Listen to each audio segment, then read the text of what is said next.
Let me get the notes put up here.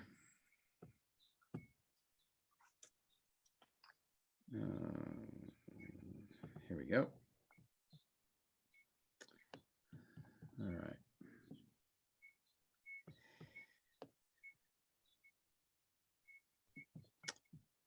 Well, we'll keep praying for folks in Manila, especially brothers and sisters. BJ, are there any other cases you're aware of it from Higher Rock? How are people at the church doing right now? So Tim, like what Pastor Robbie said, we have names already with the cases, unlike before. So it's really closer to home and closer to church. I think we're dealing with maybe at least 4 to 6 people in our church, and maybe around 3 to 5 families who are affected but outside of our church. So prayer concerns that have been passed on. So, but on Sunday, Pastor Tim will be having a meeting. Pastor Bob and the leadership team will have a meeting. So it's really uncertain. We're also trying to, not sure I have to, if I can share this, but of course we have to be careful. But at the same time, church life has to continue. So we have to deal with those things. But because as of now, the government has asked us not to gather. So those are the things that we need to navigate. Yeah. Opening the church and at the same time not contributing to the COVID situation. Yeah, it's a difficult issue. You need lots of wisdom to know how to proceed. All right, we'll keep praying for Higher Rock, especially for you guys. Sure. Okay. Last time we were together last week,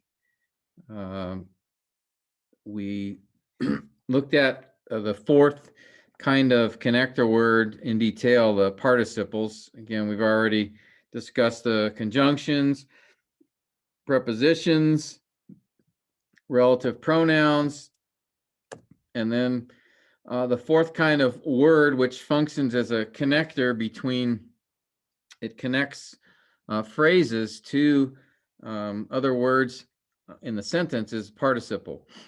And as I mentioned last time, it's a verbal noun. So that means it's a verbal is that it has the verb within the word, but it doesn't act strictly like a verb. And in that it either modifies another verb or a noun. And so there were 4 sort of characteristics of the participle. I just wanted to review those with you quickly, and then we'll look at some examples, and then focus most of our time this morning on passages of scripture together. But the first characteristic of the participle, really how you can identify it, is a verb root ending with ing or ed. So it'd be a verb plus ing or ed. Now, the challenge with these participles is they can look like a regular verb. I'll talk about that in a minute. But a participle has the form of a root verb, so plus ing. So something like, could walking, or we looked at some examples with the word equipping or running, or bruised, or a lot of these kinds of verbs that have those types of endings. Now, how you can tell between whether these are participle or another type of verb is something we'll look at in a minute. And again, as I said, participles are called verbals, a word which contains a verb but doesn't always act like one. And because verbs don't modify other words in a sentence, verbs are independent in that sense, but participles are not. They modify other words in a sentence, and that's why we don't call them strictly verbs. They're verbols because they have a verb embedded within the word.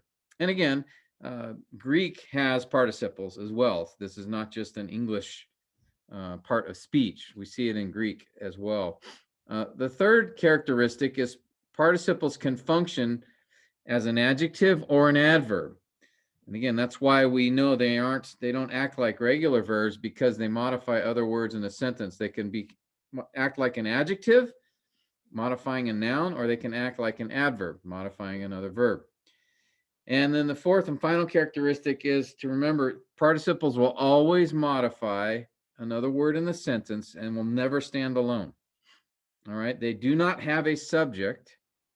They, grammatically speaking, and they will always modify either another noun or another verb in the sentence. They do not stand alone.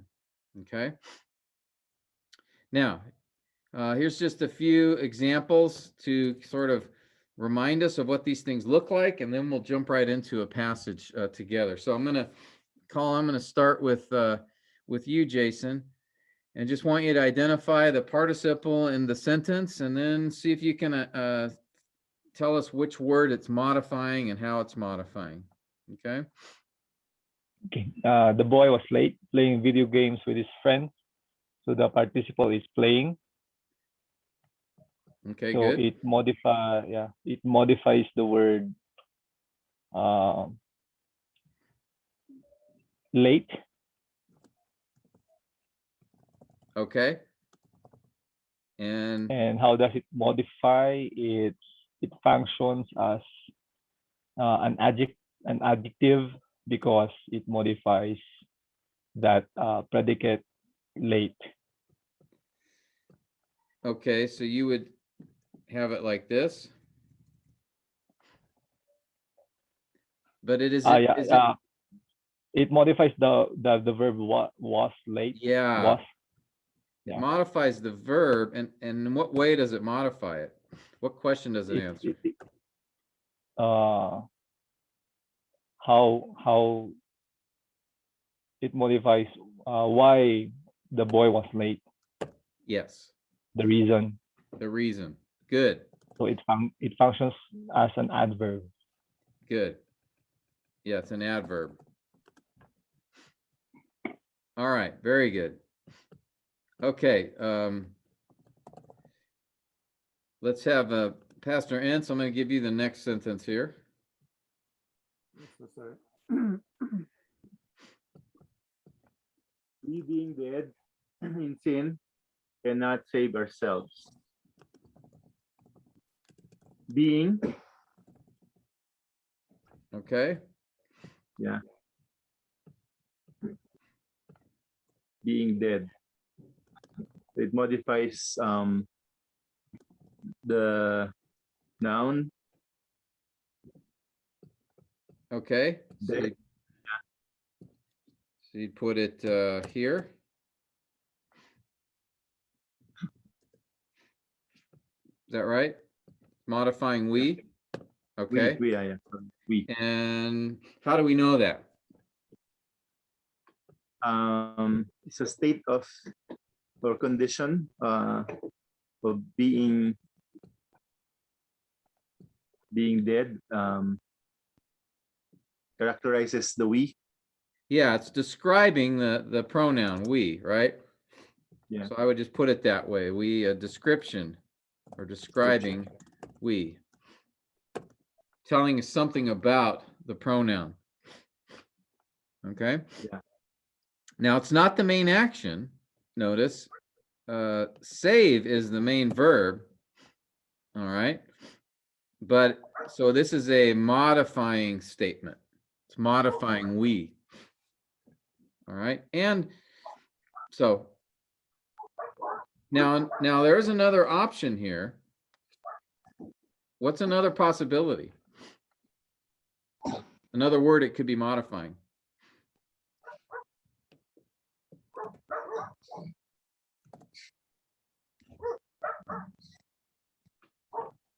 Another option. What do you mean, Pastor? there's another word in this sentence that the participle could be modifying. What do you think that is? And how could it modify it?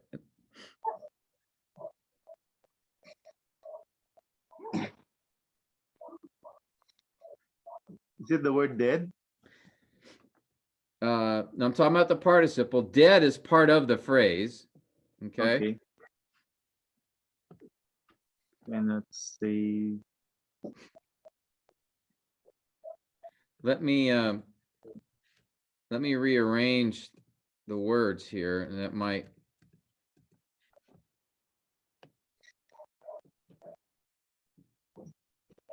Oh yeah.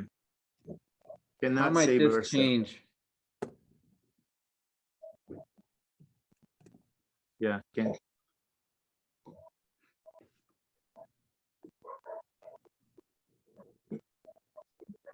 So what might be a possible option with this second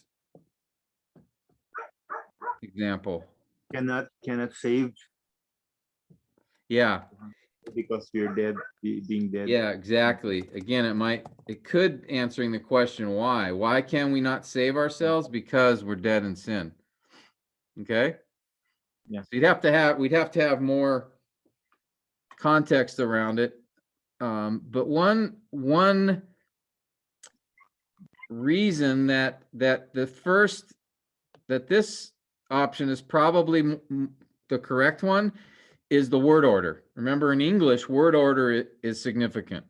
And since this phrase was put right after the pronoun we, that likely points to this phrase being modifying the pronoun we. But if the participle had been placed here Mhm. at the end of the sentence, then a more likely possibility is that the author's wanting to emphasize save as Right. what's being modified. Okay. Okay. Now, at the end of the day, though, if you were to explain this statement, I think being dead in sin is a could go both directions. But as far as the grammar is concerned, just word order will help you to be able to decide what's more likely. Just keep that Okay. in mind. Okay. Okay. All right. Thank Good. you. All right. Renee, how about give you this one to you? Yes, Pastor Tim. I thank my God for you, praying He would strengthen you. The participle is praying. Okay.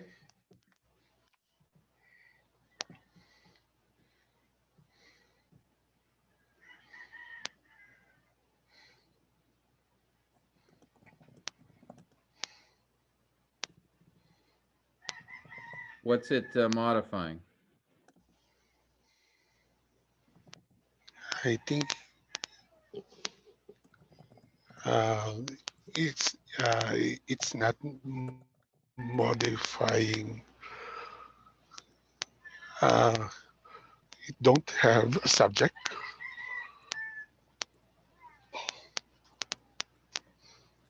Okay. Yeah, it doesn't have a subject. So what's the main go back to what's the main clause here? What's the main sentence? I thank my God for you. Yeah. So the main sentence is I thank my God, all right, for you. And then where would praying go? What word might that modify?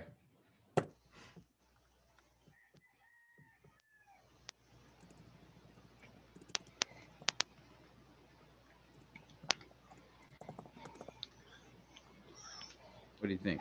The word thing. Yeah, I think so. Modifying the action. In what way do you think Yes. it might be modifying it?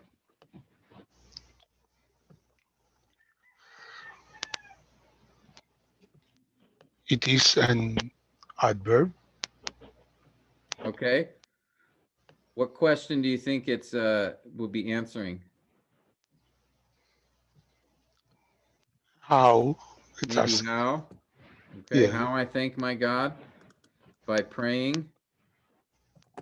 Yes. Okay, that's a possibility.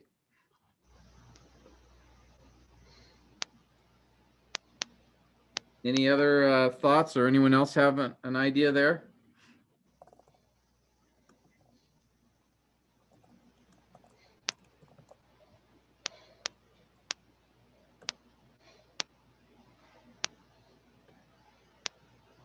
All right, we'll go with that.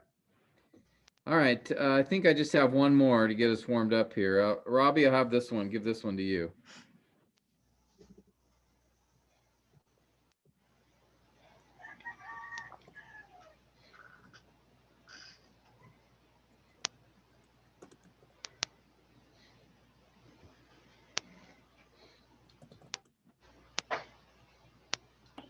Sir, nakamute po kayo. You're muted, yeah. Okay. I think there are two participles here. Okay, The first is blessed, modifying man, acting as an adjective, and the other one is meditating on it day and night.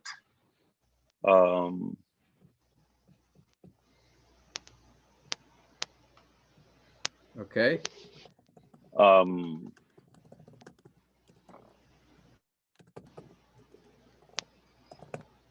And what do you think that? I think meditating is modifying the verb in the clause who delights in the word. Meditating delights. In what way? It answers the question how he delights in the word. Yeah, I would agree. So you would modify, or you would diagram it this way: the blessed man, and we'll just leave blessed next to man, is the one who delights in the word. And so this is how you have it. How he delights is, right? Yeah. Okay. I think that's, anyone else have any questions or comments on that one? Everyone see that? Do you see there are two participles? I tried to sneak this in here, but Pastor Robbie's just too smart. He saw the second one there. Blessed, the blessed man. So this clearly is modifying man, but notice there's the verb bless. I'll put it another color. The verb bless is there at the ed ending, but it's modifying man. It's describing the man. So this is the definition of a participle. It has the verb with an ed ending that's not acting like a verb. It's acting like an adjective here. The blessed man. Okay. All right, or blessed, some might say. Okay, good. Now let me just quickly review. We did look at this last week, but I think it's important to remind ourselves that, again, there are, just because a verb with an ing or ed ending doesn't mean that it's a participle. It could be a regular verb or a gerund. And so last week I just gave you these three statements to help you be able to identify and differentiate between the gerund or the participle or the regular verb. So for regular verbs, just look for a subject. If you see a subject, then it's a regular verb, not a participle, because participles, there will be no subject. Okay. If you go back and look at these examples we did, the blessed man, there's no subject for blessed here. Now, if it had said the man blessed his son, okay, now blessed is not a participle. It's now functioning like a noun, verb, because it has a subject. There's an action, there's a person doing the action. The action is blessed. Okay. So in this case, it's a regular verb, but in this case, it is not, because blessed does not have a subject. Look at meditating. The one who delights in the word, meditating on it day and night. Meditating has no subject. Okay? Well, you might say, well, wait a minute, isn't it the man? Isn't he the one meditating? Yes, but grammatically, there's a difference between semantic, okay, that's the meaning, and grammar, okay? The grammar here, grammar is, parts of speech, it's the things we've been talking about. Grammatically speaking, meditating has no subject. Now, semantically, in the sentence, it is referring to something that the man is doing.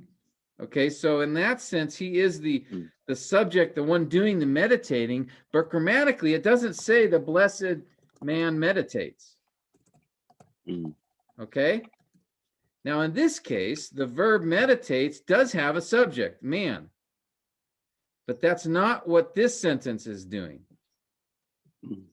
Okay, now why does that matter? Why am I making a big deal about it? Because who cares about the grammar and the specifics, and why be so picky about it? Well, because it's important we recognize, as I've told you before, you want to identify the main action in the sentence, because that's what the author, he has chosen a regular verb, or what's called a finite verb, to indicate the main action in the sentence. And the main action is not an action here, it's a state. That word is.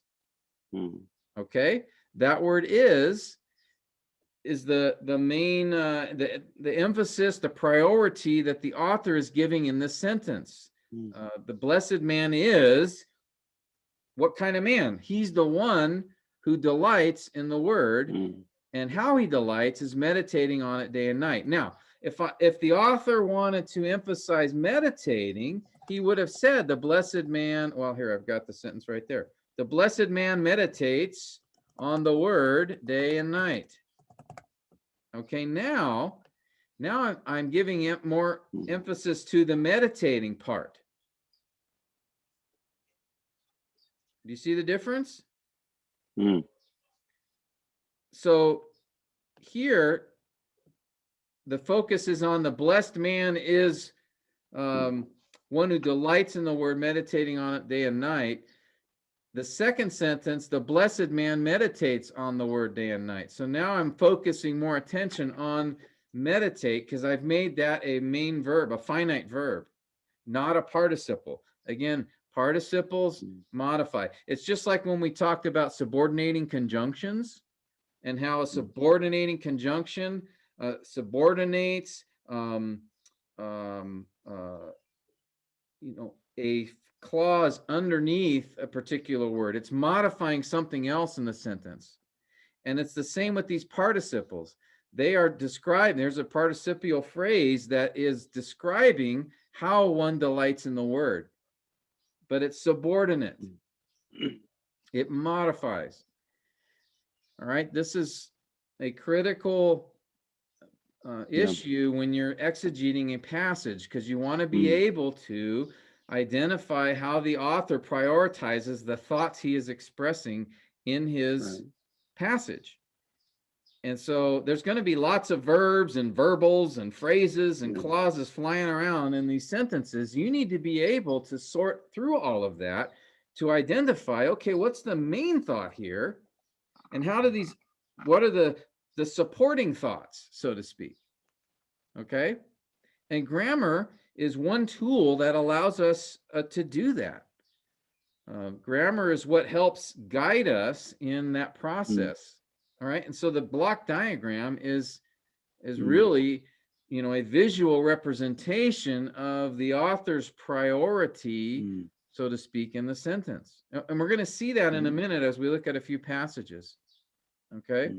So that's why I'm kind of, giving particular focus on this point about participles not being main verbs, but they're modifiers. All right. And that is a significant principle as you're looking at, exegeting a text. Okay. Pastor Tim, I would just would like to give a note. Yeah, Jason. I was studying Hebrews chapter 1, verse 1 to 4 with this issue of participle, because if you look at Hebrews chapter 1 in the English version, it might give us a sense that the verses are giving us three outlines, but actually if you look at the interlinear, the verse 3 and verse 4 are they started with participle. It's like if you diagram that with verse 3, and it might give you a parallel statement with verse 2, but actually if you look at in the interlinear, the rendition there is being the radiance of his glory in verse 3. So somehow it connects to the verse 2. So I appreciate our study of the participles, because uh, in the flow of thought of the author, it gives us the idea that somehow verse 3 and verse 4 modifies the appointment mentioned in verse 2. Yeah, that's a great observation, Jason. So what he's saying here, and actually the New American Standard gives a hint. At the beginning of verse 3, the New American Standard translates it as a new sentence, right? Notice and, that's a coordinating conjunction. So it's connecting, it's equal. Remember, it joins things that are equal. So what it appears to be in the English is he's now, the first statement is God has spoken to us, right? That's the main sentence of verse 1 and 2. And then it looks like, well, here, let me show you by a diagram. This is a really good example. Okay, so God, here, I'll just do a quick diagram here if my autocorrect will let me. God, after he spoke to the fathers, okay, where did he speak to the fathers? How did he speak? In the prophets, and in many portions, and in many ways. This is how he spoke. Okay. So notice we don't have a main sentence yet, right? Because that preposition after is introducing, in this case, it's introducing a phrase or a clause. You brought this up, Jason, so you're going to answer the questions.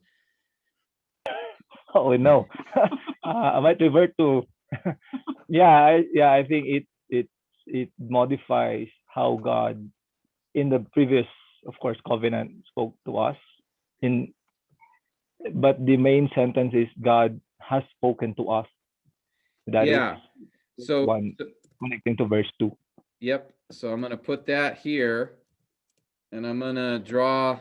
So when did he speak?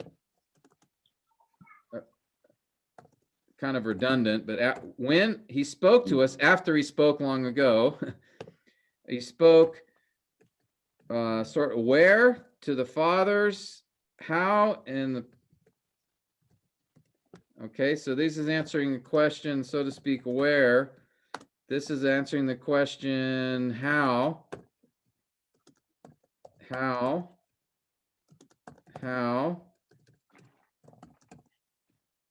when, all right, and then he's spoken to us. Again, that's how. Okay, notice I probably should have. Whom is a relative pronoun, so that's another. Whom he appointed heir. What kind of heir? Heir of all things. And then a through whom, that's also pointing to Christ, through whom also he made the world. All right. And then now, let me do this. Hopefully you guys can still see it. Okay, so now we get to verse 3. Here's where Jason made an observation. Notice so far, the main sentence, I'll highlight it just so it'll be easier to see. God has spoken to us. And you could also, if you wanted to draw, show the connection, that's another way to do it, is just put in a line. Sometimes that's what I will do, just to draw attention to it, my eye. Okay, so we have God.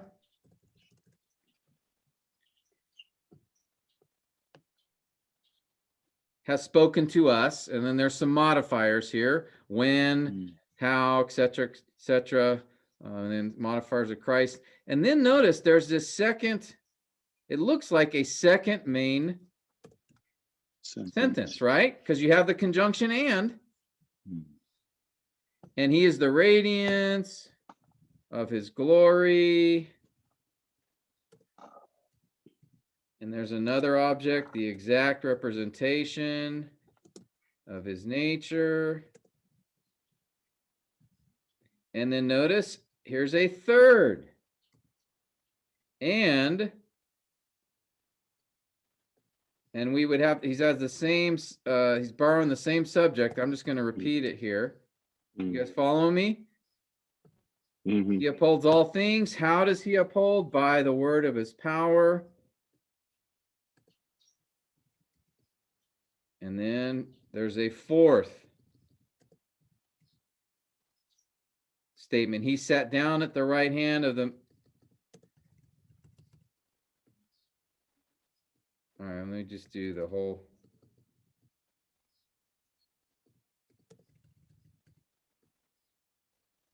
All right, so this is how I would diagram this passage just from the New American Standard Translation. And notice how many main sentences I've got. God has spoken to us. He is the radiance of his glory. But notice that he here is not referring to God, is it? Yeah. All right, so that should first catch our attention. Okay, so this and is connecting God and he, but the he is his son. Right. So there's something going on here. That's not exactly equal, is it? They're different subjects. So that should be a first clue that there's something going on here with the translation. And then, okay, there's a third and even a fourth. So you'd probably have 4 points, all right, in this outline. Okay, and then modifiers, you could explain, describe, etc. Okay, now, here's the thing that Jason identified.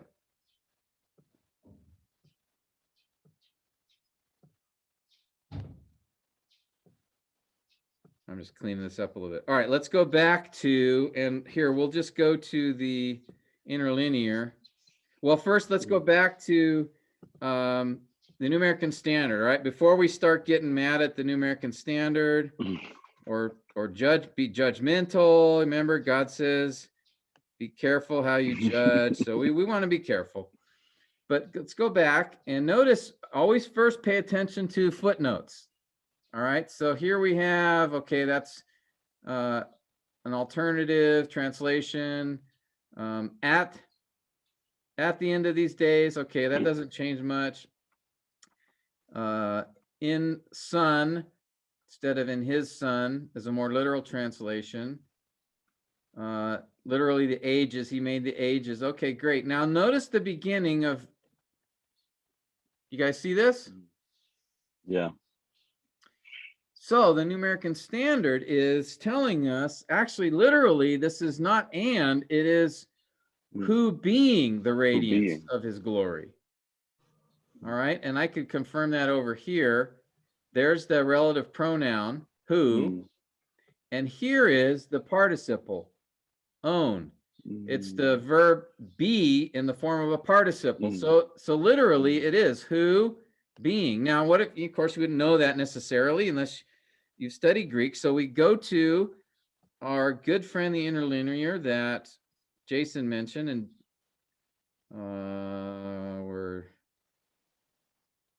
thought I opened.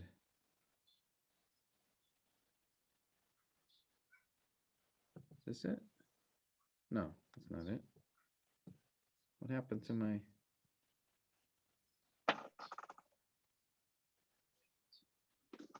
Oh, here we go. Okay, so let's go to Hebrews 1.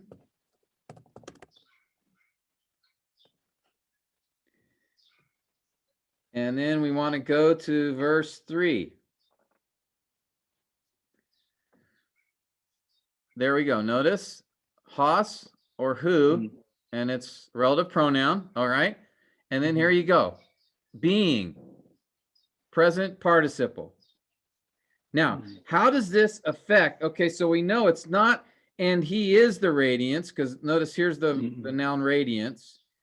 The sentence literally is who being the radiance. Okay, what does that do to our understanding of how verse 3 connects? Okay, if this is literally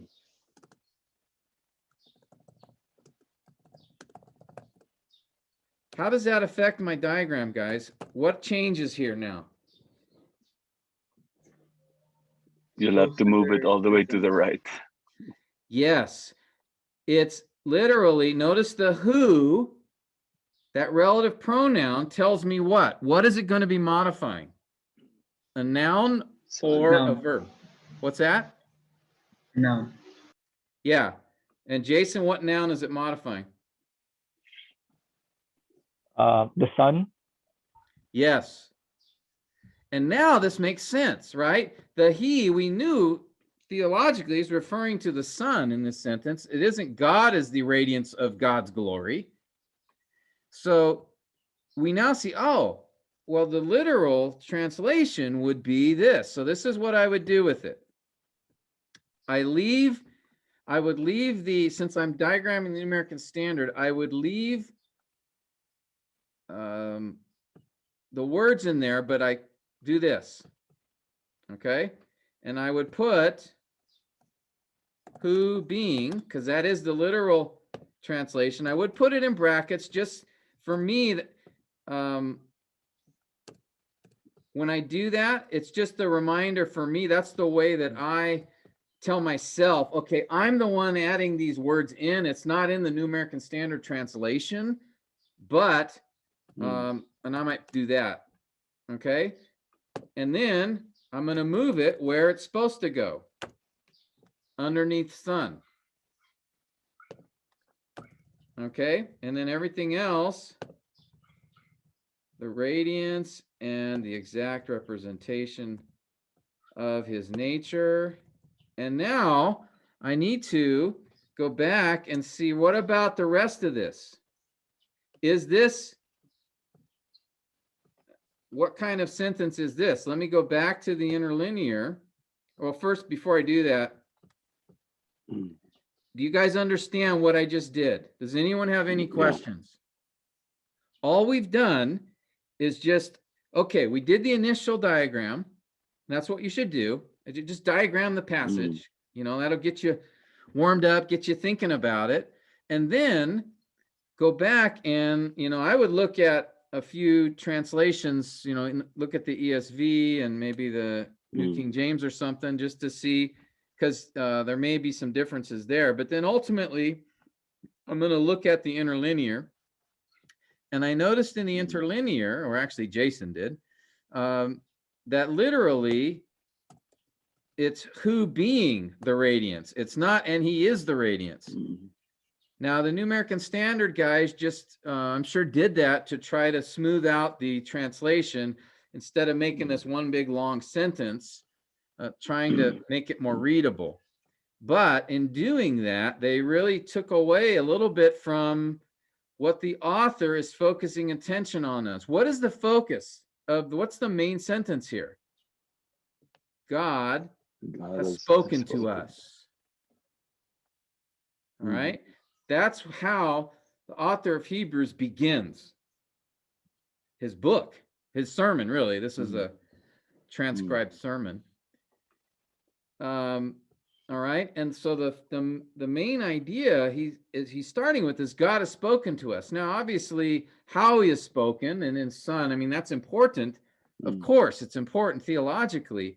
But we have to recognize that the author did not say God has spoken to us and then have a second main thought where he said, and Jesus is the radiance of his glory. No, that is that's modifying his son. Okay, it's a modifier. It's subordinate to. The main thought is God has spoken to us in his son.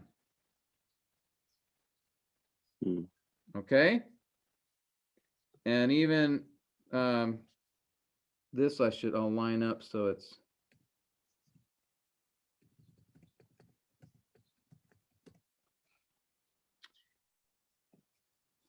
all right. So all the rest of these things, these are all modifiers. Modifying spoken. In his son, modifies spoken. All right. The main action here is God has spoken. When you preach this text, that's the main thought. God has spoken to us. He's spoken to us. You know, this is what was so amazing. If you look in the Old Testament, notice how often that statement is made. What God has spoken to us like the Lord our God. You'll see that in the Psalms. This idea of God communicating to his people. That was a huge deal. That was a huge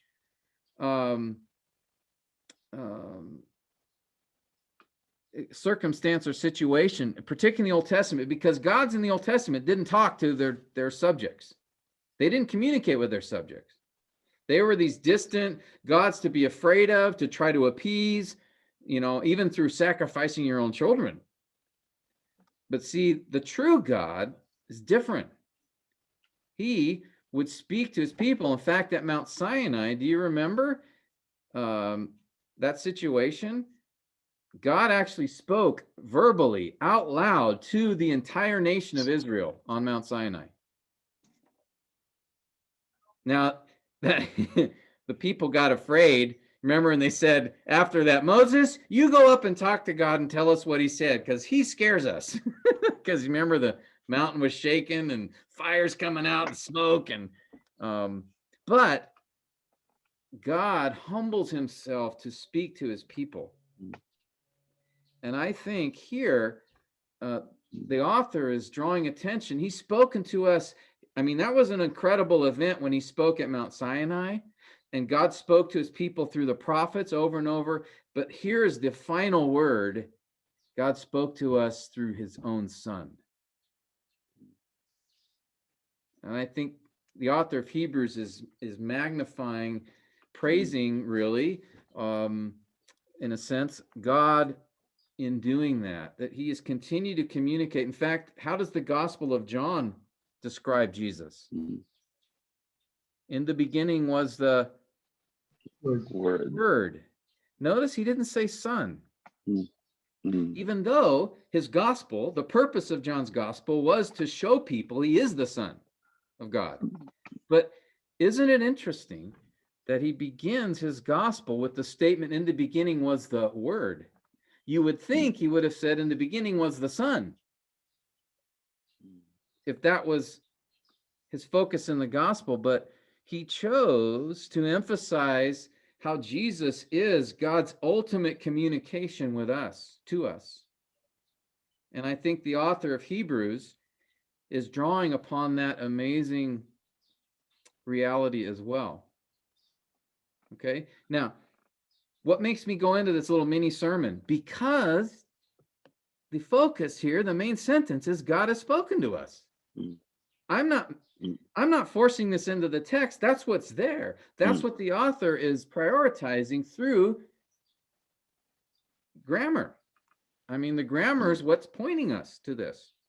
Because all of these other phrases, here we have after he spoke long ago, that is a subordinating conjunction because it's introducing a dependent clause. He spoke, there's my subject verb. And then that dependent clause is being modified by these 5 prepositional phrases. Okay? And this dependent clause is modifying spoken. This phrase, in his son, is modifying spoken. That's how a prepositional phrase works. It modifies something else. Whom he appointed. Relative pronoun, whom, that's modifying son. It's telling us something about the son. And that is the son was appointed by the Father to be heir of all things. A second modifier of son, again, we see the relative pronoun whom, but it's introduced by a preposition through whom he made the world. Who's the he? Again, the Father. And then a third modifying, in this case, this would be a phrase, in a sense, who being the radiance of his glory, again, modifying son. Now, technically, I should put this here.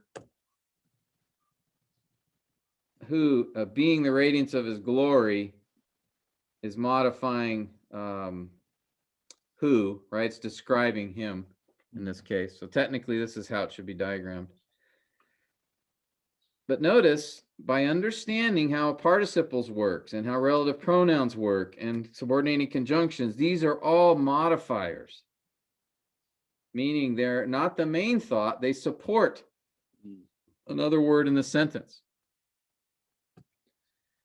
All right, before we look at the next couple of the rest of this, any questions on that? Do you guys see what I'm doing? Do you understand how you would preach this passage, what you would need to focus on based upon the structure, grammar?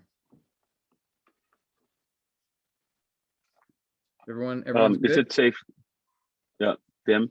Yes. Is it safe to say also, even without looking at this point at the interlinear, but just the Greek, the English grammar, the clue would already be the pronoun he, and Yeah. the most proximate noun to it is the word son.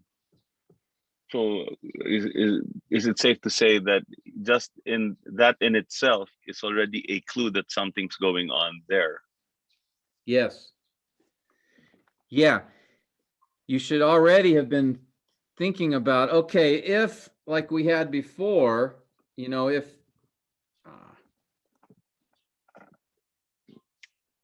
it was supposed to be this, you know, and he is the radiance, yeah, that should, again, knowing how coordinating conjunctions function, they connect two equal things, two equal statements, then I should have the same subject. But it's not the same subject. So yes, I should have some, you know, some bells should be going off in my head going, okay, something doesn't seem right here.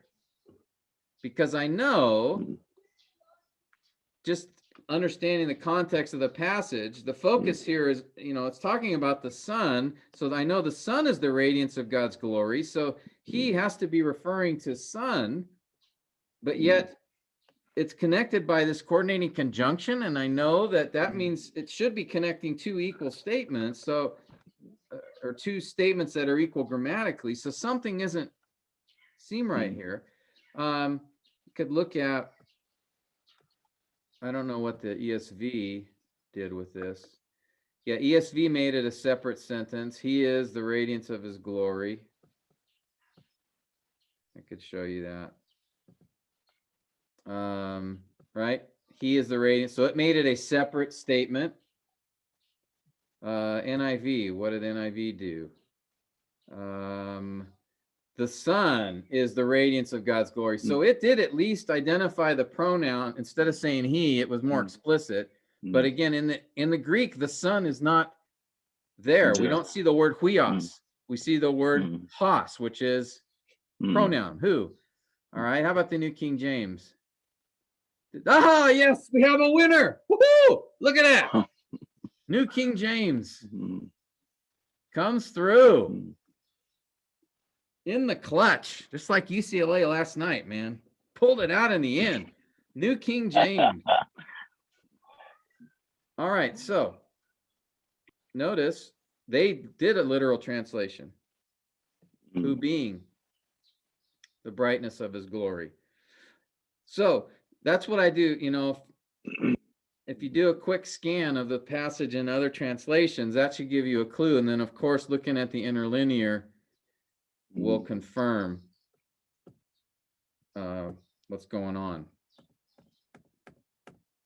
All right. Now, the next question then is, if we're in the New American Standard Translation, I wonder what the Legacy Translation did.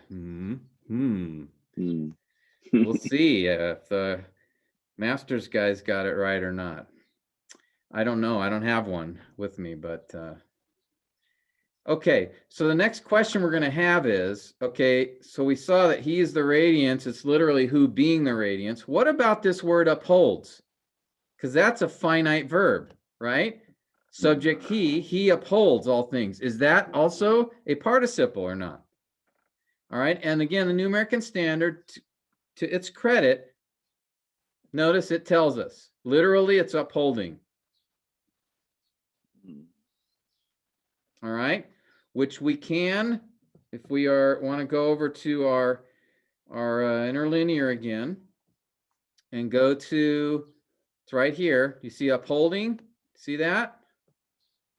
Notice it is present participle. Okay, so that's good. So if I go back to my diagram, what that's telling me is, this is what I would do. So this he upholds all things is not a main sentence. It's not a independent clause. It's actually, literally, there's no and here. It's literally upholding,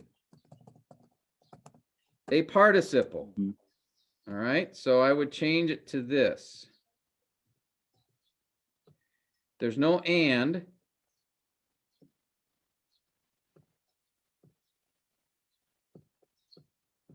So I'm going to do the same. Nuts. Okay, I'm going to do the same thing. And again, remember, it's technically, it's actually modifying who.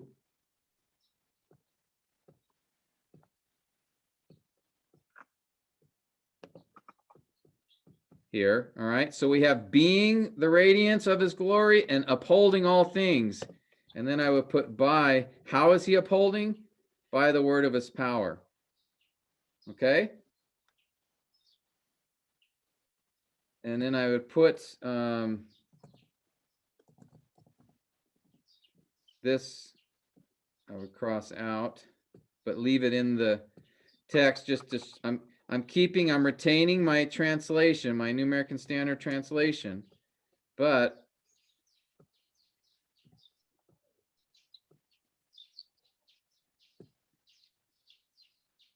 okay, BJ has a Legacy Bible translation. Wow. He is one of the chosen. Are you one of the 144,000?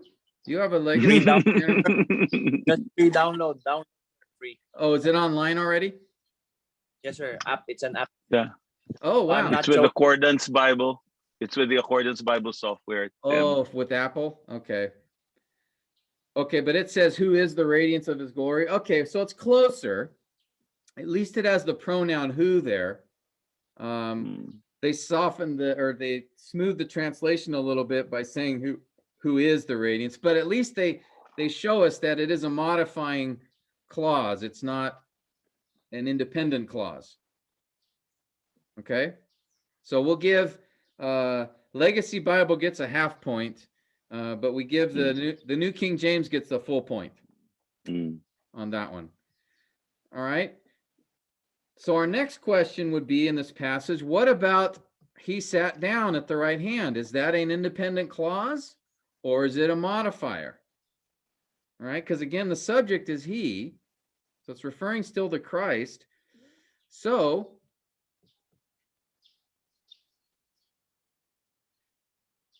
all right, we go back to our interlinear.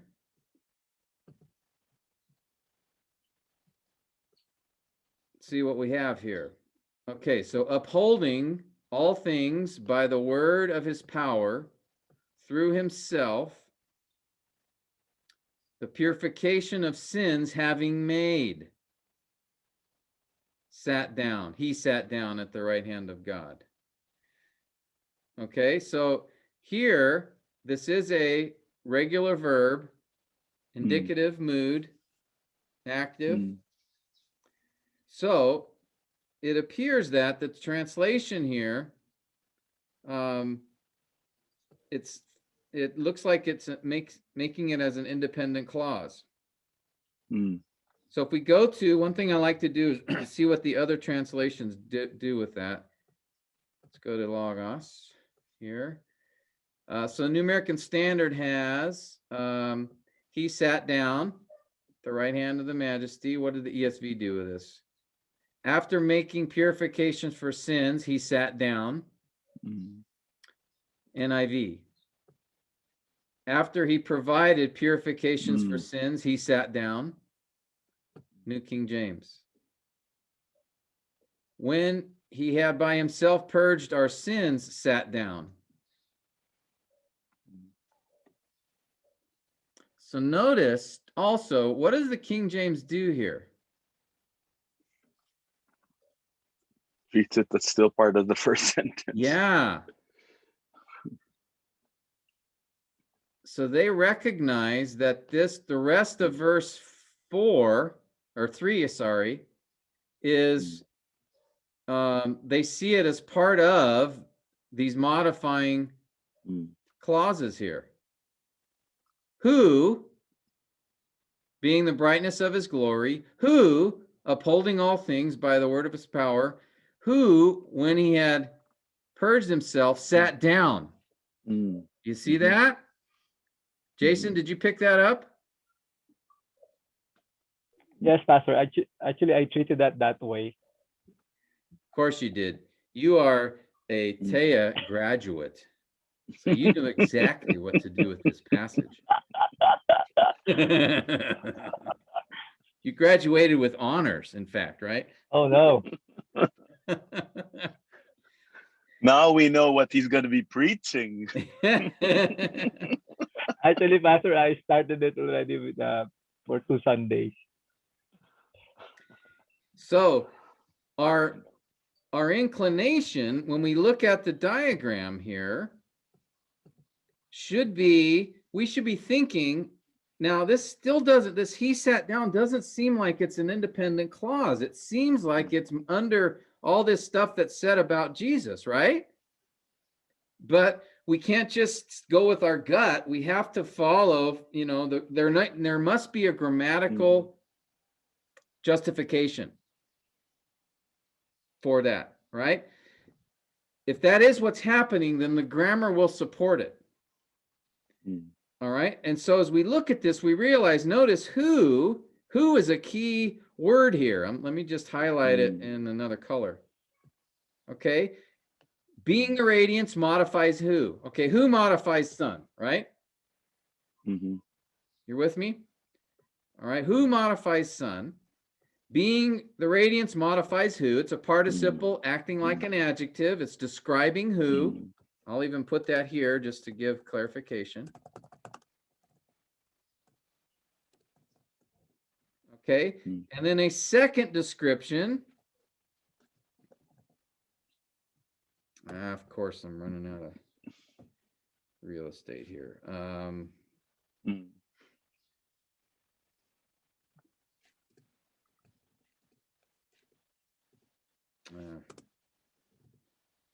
right.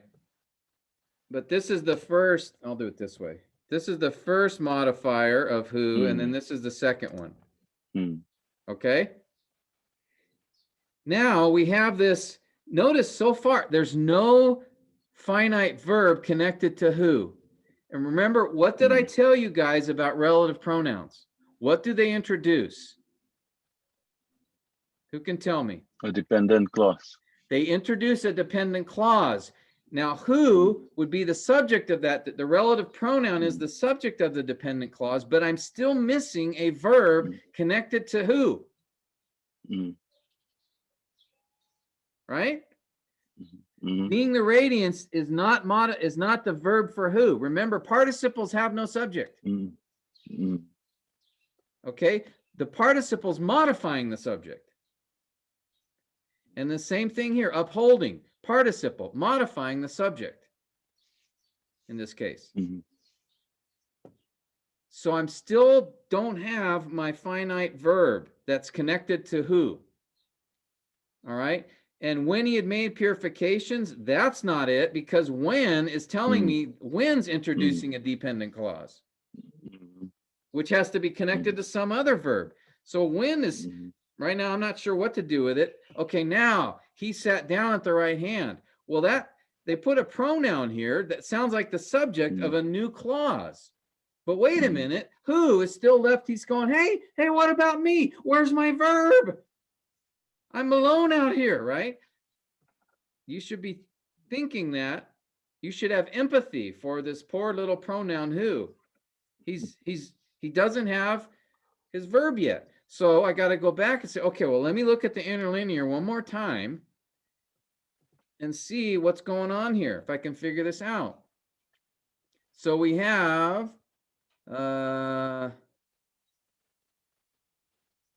okay, here's my who up here at the top. And then, okay, I've got participle number one, being the radiance. That's modifying who?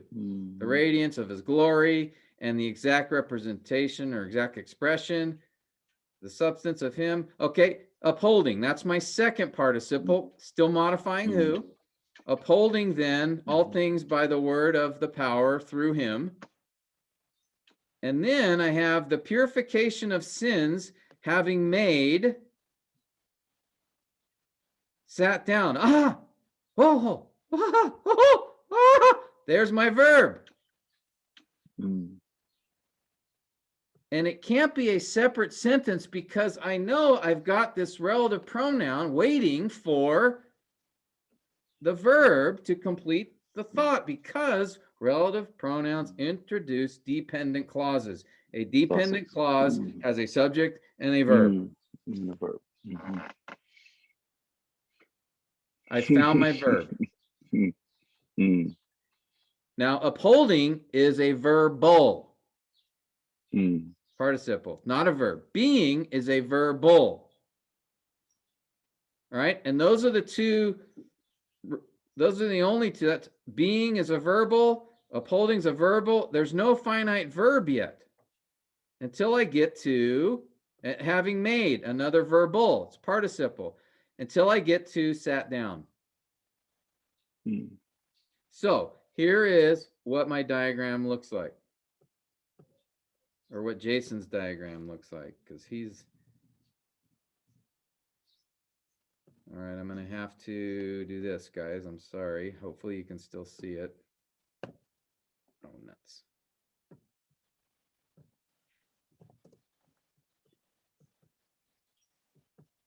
So he is not what should be here. It's because it's going back to who. So I'm gonna highlight this in the same color as I highlighted who to show you that visually. All right. And when he had made purification, what kind of purification of sins goes with sat down, answering the question. Jason, what question is this dependent clause answer? What's it modifying? It modifies the verb sat down. Yes. By the way, guys, we have a prepositional verb here. Just they sneak up. They're all around. They're like mold, you know. They're in the dark, but they're there, and you just don't realize it. Prepositional verbs. Okay. And actually, at the right hand goes here. So this is what I'm going to do with that. Okay. The majesty.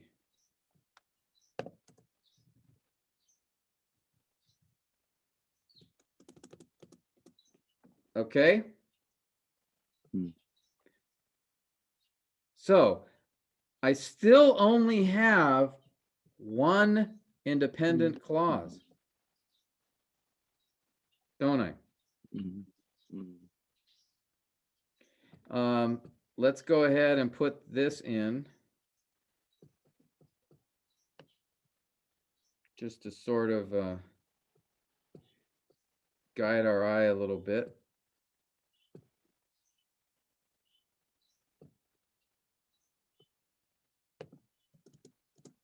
Okay, so God has spoken to us in his Son, whom he appointed heir. So there's one modifier of Son, through whom he made the world, and then who sat down. Mhm.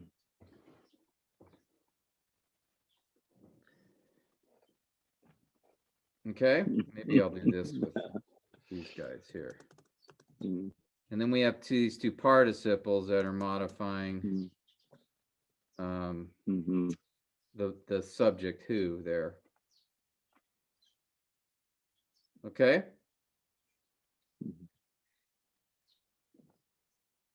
Any questions so far? You guys tracking? Yeah. This is just a clear example of how doing the block diagram clarifies the whole picture. Yes. And understanding how these connecting words work. Mm. All Mhm. right. Understanding, like we talked about, this coordinating conjunction and really they Mhm. shouldn't have translated it with and, Mm. because Mhm. there wasn't two grammatically equal ideas being connected, Mhm. Mm. because in this case it was a subordinating idea because it was introduced by a relative pronoun. And then the same down here, and upholds. And could have been fine, and upholding all things, because it would have been Mm. connected to being the radiance. But and isn't in the original either. Mm. This and then also the second thing we understand is understanding the connector word who is a relative pronoun, which will introduce a dependent clause. That was a very important Mm.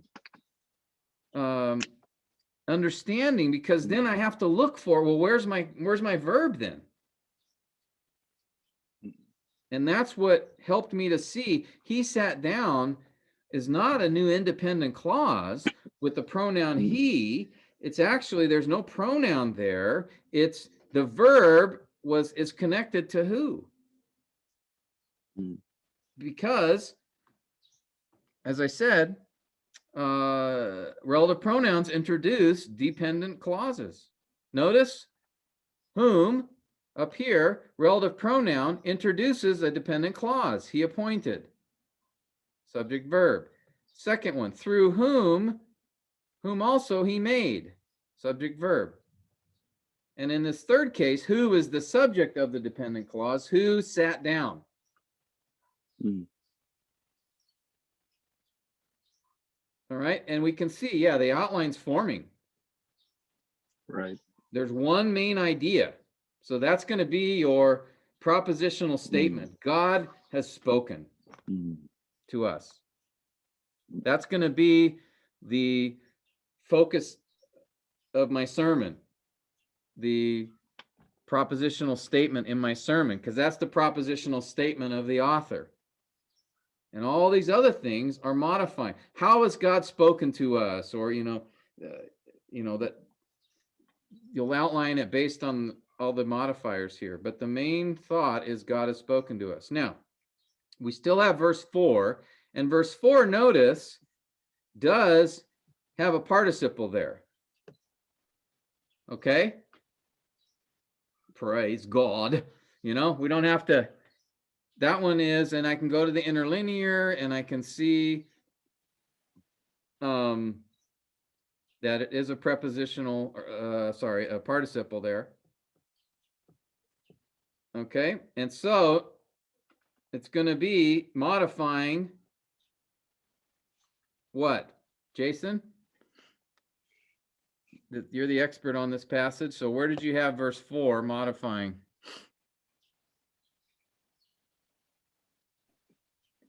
Actually, Pastor, that's still in work in progress. That's why I ask you to continue. Oh, okay. What a cop out. Ang gulang. That was like Michigan last night. Shot that 3-pointer at the end. So- Oh, air ball, man. So Pastor Tim, you have already started it, so you have to continue it. He who began a good work. Actually, I'm going to give you guys a minute to think about it because I had too much water for dinner. So I got to use the CR real quick. So you guys discuss it for a moment. I'll be right back. Go ahead, bro. Mm.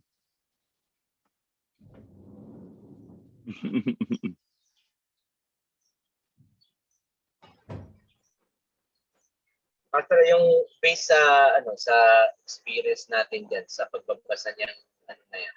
'Di ba automatically alam mo na kaagad na he is the exact representation. Alam mo na si yung son yung tinutukoy diyan, Correct. 'di ba?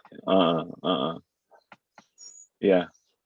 In terms of the sense, alam natin. Diba? No? Pero ang ginagawa kasi nitong diagram is ang ganda. Kaya nga sabi ko, Kaya nga it just clarified the whole thing. Ang ganda ng sinabi niya rito. Everything is modifying. Kaya ako dito pa lang, tinitingnan ko pala yung outline. Alam ko na kung paano ituturo eh. Ang galing ang galing talaga pag diniagram mo. pag diniagram mo eh. Pero syempre, pag diniagram mo, titignan mo ngayon yung mga nuance tulad ng and he, tulad ng and upholds. It will only make sense pag tinignan mo siya dun sa Greek kung paano pinarse yung verse o yung verb. So, ang problema rito pag yung ginagamit mong version ng Bible, talagang mapipilitan kang mag-reference sa ibang versions. So, dapat automatic na sa atin it yan. would help.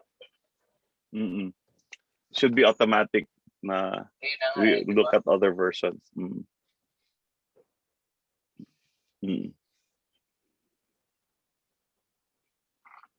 Kasi yung King James, kuhang-kuha niya kaagad eh.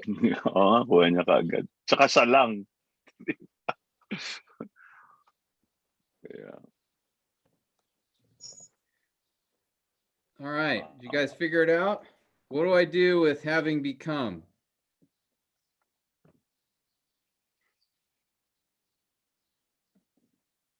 It's obviously not a standalone. It's not independent clause, right? It's not even a clause, is it? Do I have a subject? Nope. No. Having become, that's a participle. So I know it's modifying something else in this sentence. And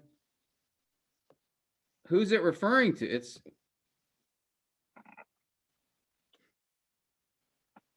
What's it connected to?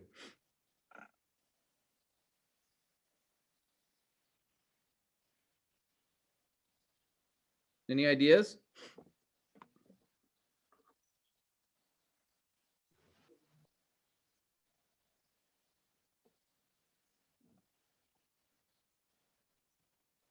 I mean, think about the other participles I've got in this sentence.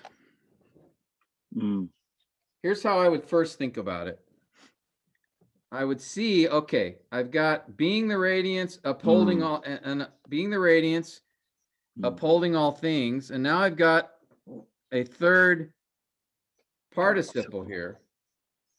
So my inclination is to think, all right, it's either it's describing Jesus or it's describing the result of being sat down, or what happened as a result of being sat down. It could be modifying that, or it could be a third participle modifying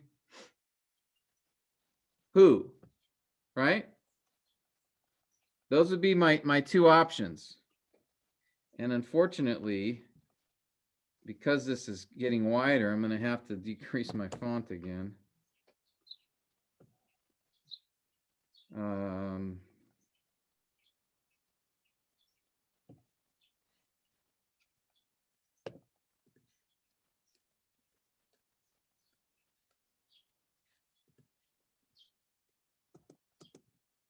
What do you guys think? Pastor, I think it's modifying who.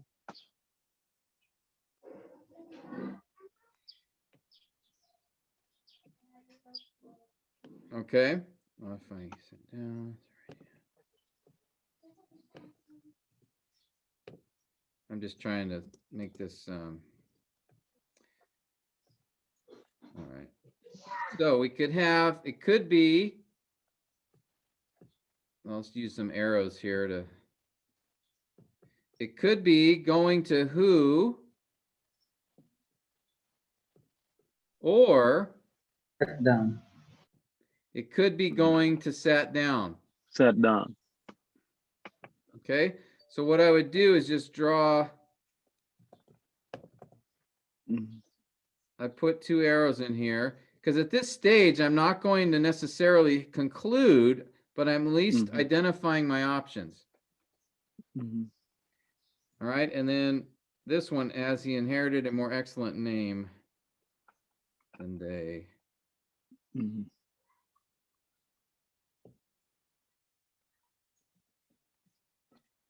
not sure where to put that right now. I'll stick it there. Okay. This is what I would do with it.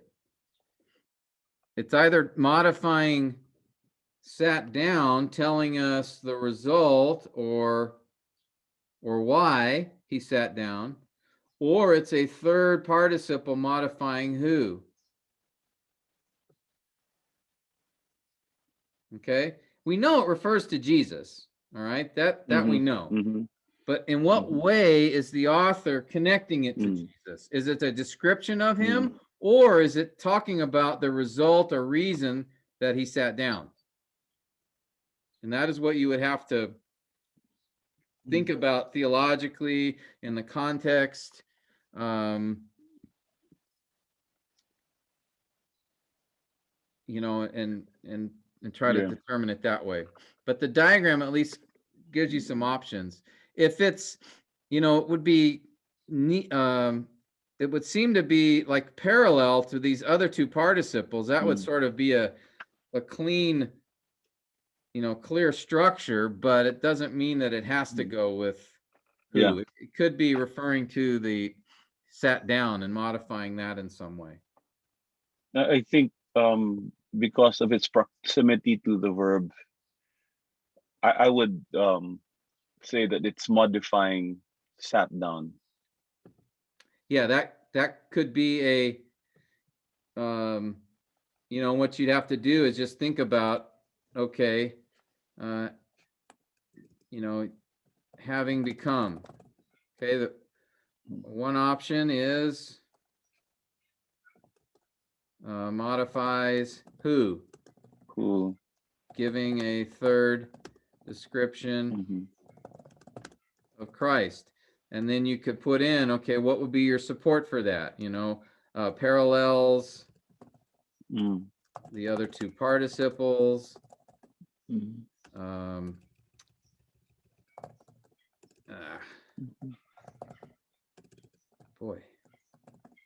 And you just come up with, you know, reasons for that, or it modifies sat down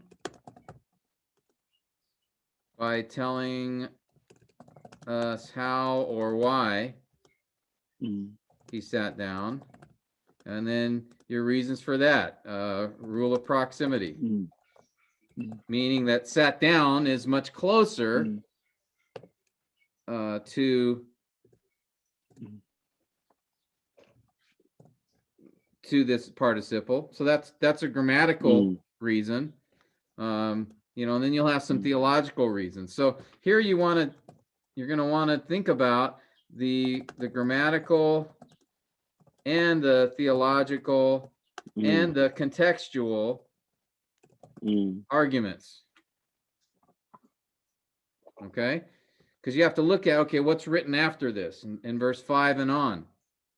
You know, all those will come into your reasoning for what could it modify. But those are the two options. I don't think there's any other option here that it could be modifying, unless somebody sees something else here. All right. But this is the exact process and purpose of the diagram. If we follow the grammar, it helps us to see what the main idea is and the supporting ideas. And then 2, it makes us think about, all right, how do all these other phrases and clauses connect in here? How do they fit? What are they modifying? And I know if I have a prepositional phrase, it's a modifier. If I have a participle, it's a modifier. It's a modifier. If I have a relative pronoun, it's a modifier. If I have a subordinating conjunction, it's a modifier. All right? If I have an infinitive, it could be a modifier. Right? Remember, infinitives were tricky because they sometimes do function as a noun. But here in this passage, so we did find in this passage 3 participles. I'll just highlight them in yellow here. 2 of them were somewhat obscured by the New American Standard Translation. Now, what did we look at? What did the New King James do with? Okay. The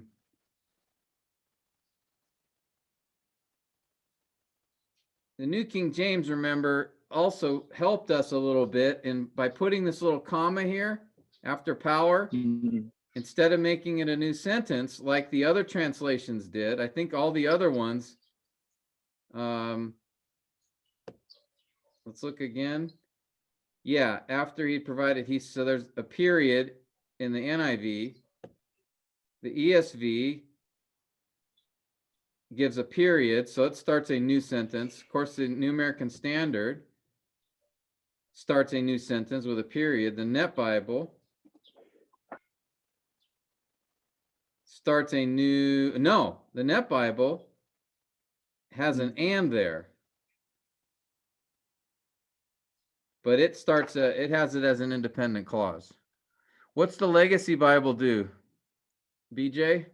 For verse 3. Since you had it, you were looking at it. Does it start a new sentence with he sat down? Sir Tim, wait, hold on for a second, sir. No problem.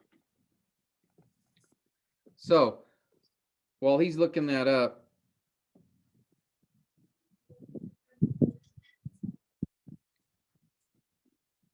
we had those 3 participles that we identified in this particular passage. And again, 2 of them we had to uncover by noticing other translations and also interlinear. Jason is the first one that spotted that. But notice the difference. Did you find it yet, BJ? Yes, sir. How does verse 3 read?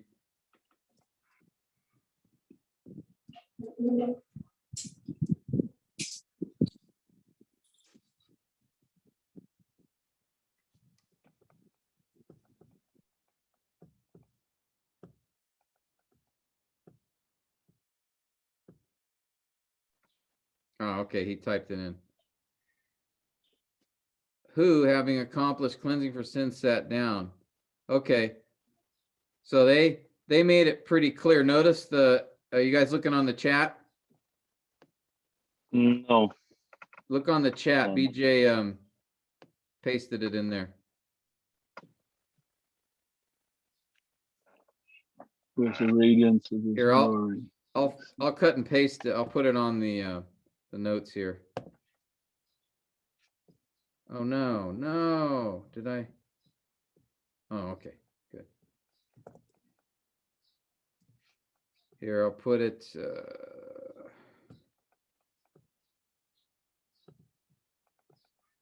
All right, so I just I put it here. This is the legacy one.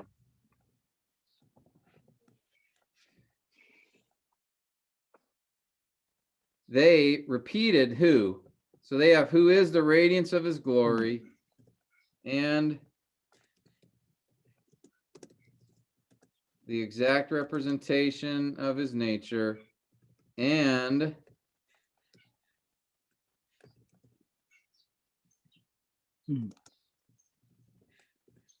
upholds all things by the word of his power. And then notice they repeat the who. Who. And here they put it right after.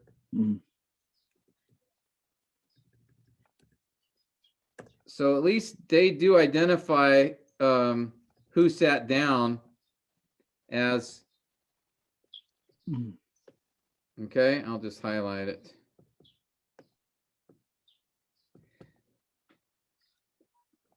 So they just repeat the who, but notice though they do have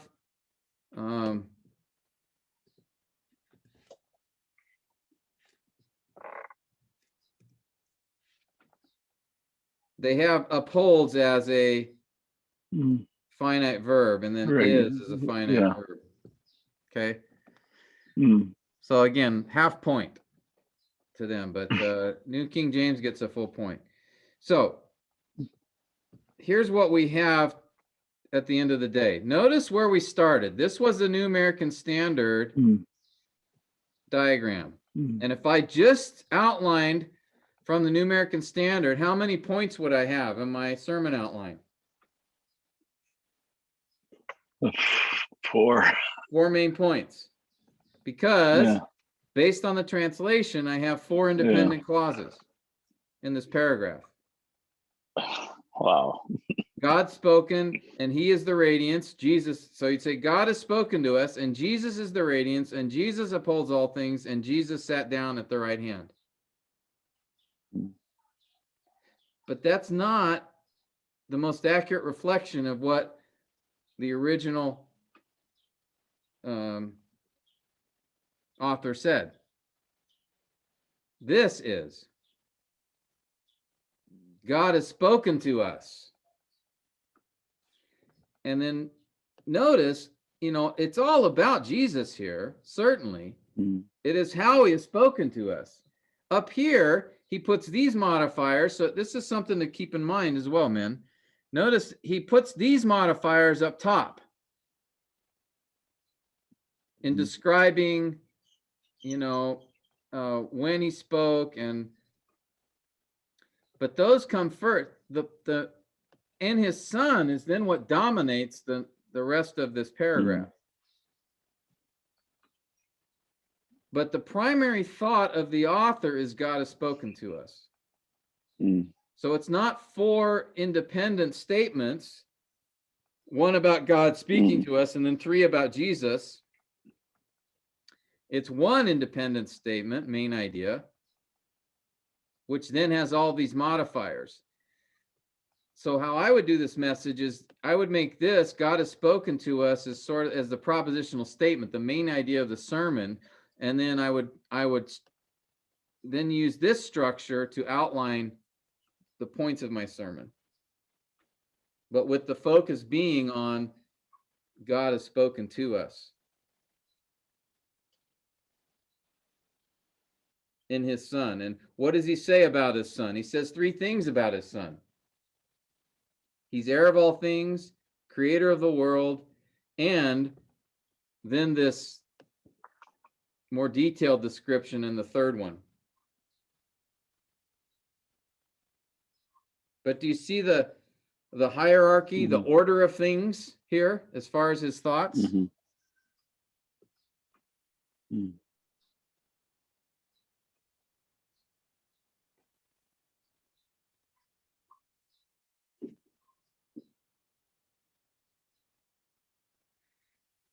All right. Tabs had a question. here. I don't know, Tabs, do you want to ask it? Pastor, I was just curious because if we understand that this is like a sermon transcript and not a letter, will it help us better analyze the structure of what the author is saying? What, before I In answer terms that, of, what do you mean analyze the because structure? while I was just following everything, when I was thinking about it as a sermon being spoken to me directly, it made me understand why why the sentences were structured this way, because he's speaking it and not a letter that has a set structure. Pastor, is there something like that? It helped me a little in understanding how to analyze it a little. Does that have a bearing on it? Um, I would see what would help us to know this is most likely a sermon that's been transcribed is that these first four verses are introducing the introduction. I mean, they're the introduction to his message, right? And so they're part of how the preacher is drawing us into focusing on Christ. And he does that by essentially declaring, God has spoken to us in his Son. That's his main thesis for the sermon. You can frame the whole sermon or the whole letter here around that initial statement. God has spoken to us in his Son. And then the whole rest of the letter essentially describes how he did that, the significance of it, specifically what Jesus revealed and what he did. But it's important to recognize this is how he decided to begin the message, with that main declaration: God has spoken to us in his Son. And then if you look at verse 5,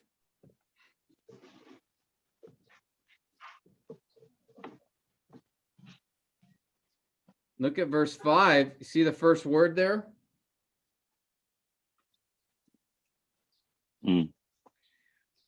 It's not a new thought, really.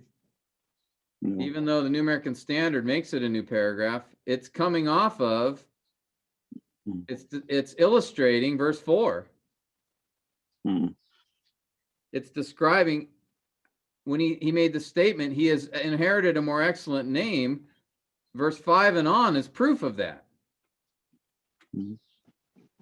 So really verses 5 through I think the end of the chapter is really comes underneath verse 4. It's describing, or it's proving, illustrating his statement that he's become much better than the angels. How do I know that? Well, to which of the angels did he ever say, "You're my son"? Yeah, right. Yeah. And then another passage, and another passage, and another passage. He just gives evidence after evidence that proves Jesus is greater than, much better than the angels. But again, so I would put verses 5 through 13, 14 under verse 4. 4, right. Which is really under in his Son, which is under God has spoken to us. Right. All right, so again, I'm drawn back to this God has spoken to us in his son as the key statement in this sermon. And then chapter 1, he then now gives an application to that. The first, God has spoken to us in his son, and then he has all these descriptions of his son and why his son is greater than the angels. And then chapter 2, verse 1, for this reason, we must pay closer attention to what we've heard. So here's an application.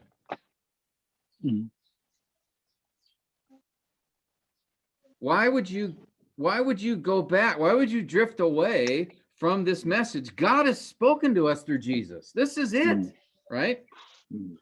Why are you rejecting him?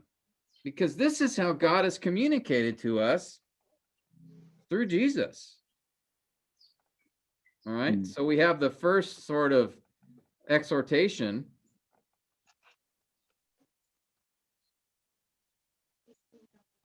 In this sermon. And you get that, you'll see that all through Hebrews. He'll make a declaration focused on a particular something about the person or work of Christ, and then he'll have this exhortation. He'll keep going back to that several times.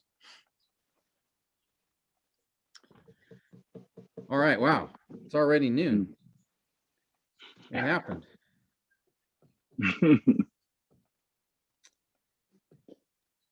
All right. So Tim? yeah. Yeah. I think that's the reason why I'm inclined to put verse 4, having become under sat down, precisely because the rest of the chapter shows his supremacy over the angels. Yeah. And to sit down at the right hand is really a description of his supremacy, because none of the angels sat at the right hand. And so I'm inclined to put verse 4 under sat down. Yeah. For those reasons. Yeah, and that's where I said, you need to take into account grammar. Does what I think, is it allowed grammatically? And then second, you think context. All right, what else is said here? Might that guide and direct the thoughts? And I think that's a very strong argument that you just gave, Pastor Robbie, as to, it makes sense that it would modify sat down based on what he says after that. I think that's a very strong argument for that. And then you want theologically, so it has to grammatically be allowed, and the context needs to support it. And then thirdly, theologically, it can't contradict any theological truth, which it doesn't. So that would be the process. And then, you could confirm it with other ones. You consult resources and things like that. But this is why we have to understand what's said around it, because you can't just focus on verses 1 to 4. You've got to incorporate the rest of what's after that, because that could help you, gain understanding as to what's being said in verse 4. All right. Well, my plan the next time we get together is we'll do the same thing. I selected a couple of other passages that had participles, but that was an excellent example, Jason, of that was a really good passage to look at and to see how just understanding how participles work really, and relative pronouns in this case, modifiers, really unveiled how the structure of that passage. Right. And guided us just through understanding grammar, guided us to the authorial intent, what his focus was in that passage. Okay. So actually, I had not looked at that passage in detail, so I appreciate you bringing that up. That was actually really, really interesting. Very. And guys, too, I have some passages, but if you come across some during the week or whatever, you want to discuss together, Mm. go through, feel free. This is really meant to sort of be I want to be helpful to you. So if there's something you're wrestling it with and you want to look at the diagram, talk about it together, let's, feel free to bring it up. Okay. And if you don't have any, then I'll bring up a few that I have and we can go over, but okay. Yeah. This was a great example, this passage. Yes. Yeah, I like it. Mm. Another one we could do together in Hebrews that's helpful. In fact, maybe I'll do this one next week if you guys don't have one, is Hebrews 12. If you have some time, diagram verses 1 to 3.